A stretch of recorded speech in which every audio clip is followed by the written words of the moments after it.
Gotta go. Gotta go. Gotta go.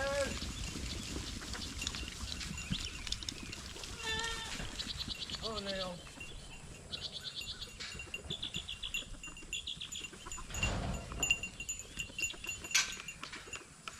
Come on.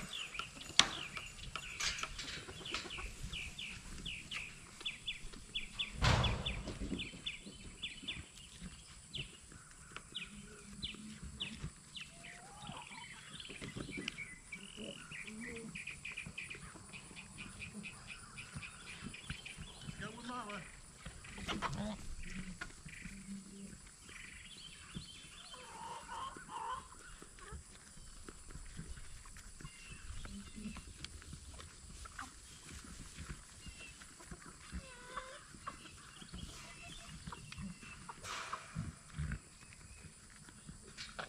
There we go.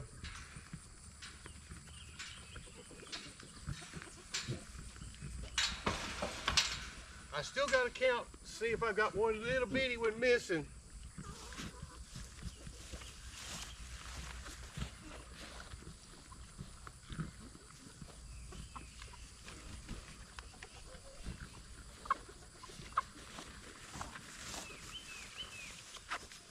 No, that was all of them. They really like getting out at feeding time. And this day when everybody's talking about and thinking about freedom, freedom is an open gate. At least if you're a goat or cow, horse, any of them other things. But anyway, just remember, freedom is an open gate. And gates is kind of the topic of today's video. And we'll get to more of that here in a minute. I just wanted you to see the mad rush for freedom. Well guys, I said we was going to talk about gates, and here we've got some of these old galvanized farm gates, 12 footers, that we're going to need like 6 at our new farm. And I happen to have a bunch of these laying around. A lot of them I'd used them as emergency repairs on the fence, because you know you need something quick. If a tree falls, you know, you at least need some panels laying around something. But these are about 50 years old, and I've looked, I can't find any place to buy gates like this anymore. And I've got one of them that's missing a hinge. So I don't know what I'm going to do about that. But these have been sitting around forever. So before I even attempt to get these loose, I'm going to wire brush them and lube them. And just enough to let it soak in. Because you need it to soak in for a few days before you start doing stuff like this. You see a lot of people wait till the last second. Well, that ain't good enough.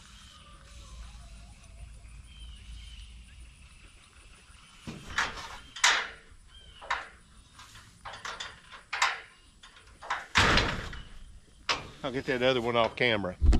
But if y'all know where to buy these gates at like this, let me know, because man, these outlast the others hands down.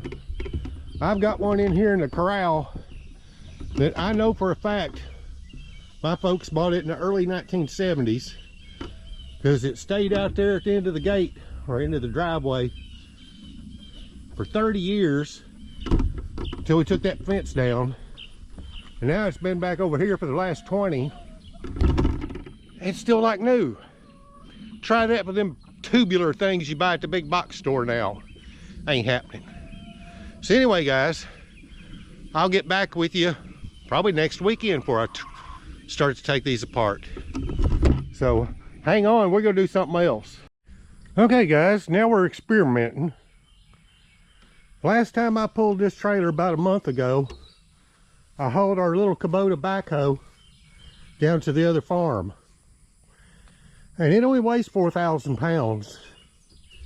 And of course this trailer's rated, well, it's 2 7,000 pound axles. No problem whatsoever. Trailer weighs 3,400 plus behind a 1/2 ton truck. And normally I run a weight distribution hitch. And the trip down there, it went fine, nice and smooth. As you please. I mean, I've had this trailer a few years now and I've never had a problem with it. Well, once I unloaded the backhoe and headed home, it bounced like crazy. You'd have thought them was basketballs instead of tires. Well, they had 80 pounds of air in them because I'd been hauling the big tractor, and you need everything you get when you haul it. And I've never had this issue before. So it was so bad that I pulled over on the way back, unhooked the weight distribution hitch, hoping that a change in tongue weight would smooth it out. I mean, there was nothing visibly wrong with the tires. No bulges, knots, cord separations, anything like that. Besides, all four wouldn't have went bad at the same time, would they? I didn't think so. So today what I'm doing, I've let them down to 70 pounds of air, and I'm getting ready to take her on a test drive and see what happens. If she still bounces, I'll take her down to 65 and try again. So hang on, y'all. Let's go for a ride. Okay, guys, success. First, I dropped it from 80 to 70 pounds of air, took it down the highway. She still bounced, just at a different speed.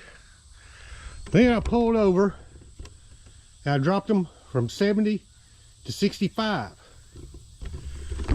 Pulled out, she still bounced, but yet a different speed. So, the plot thickens, it's gotta be a tire.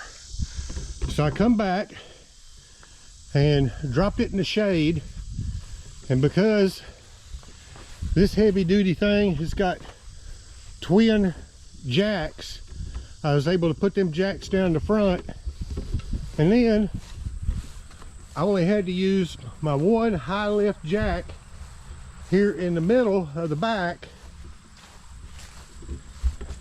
to get the whole thing off the ground. And then I took a tape measure. I held it down.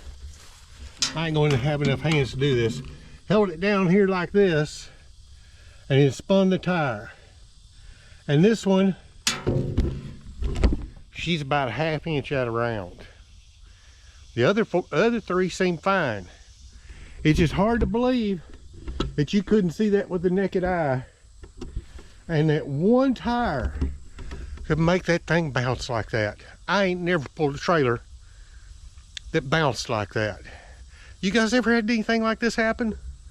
I mean, of course, you know, when you buy a trailer these days, it comes with these off-brand tires that they're so off-brand, a lot of times you've never even heard of the country they come from. You know, I ain't even looked at these. Let's see what interesting lies they're telling on the side. Rainier ST.